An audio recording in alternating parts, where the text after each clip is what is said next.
Guys, was today's my Rothiapu's birthday and we celebrated this birthday at Ishor this popular restaurant PH Kitchen. Okay. ভাইরা খাবারে কি পরিমাণে ঝাল দেয় বিশ্বাস করেন, মারাত্মক স্পাইসি।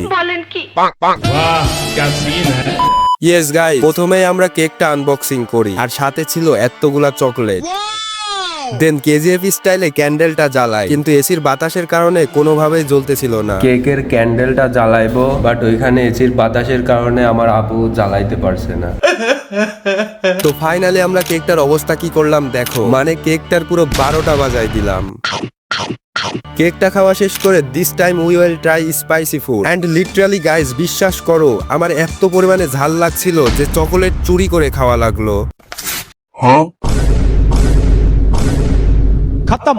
তাও আবার কফির সাথে। ভাই কফির সাথে কে চকলেট মিশায়ে খায়? I can read your lips on your fingertips. বারে বারে টিস্যু লাগছিল, তাই টিস্যুর বক্সটাই তুলে নিয়ে আসলাম।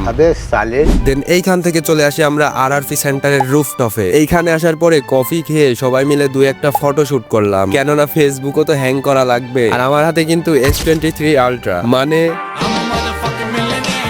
যদিও বা এটা তনিকা আপুর ছিল। লজ্জা করে না তোমার? যাই হোক গাইজ, আজকের মতো bye bye. The next day me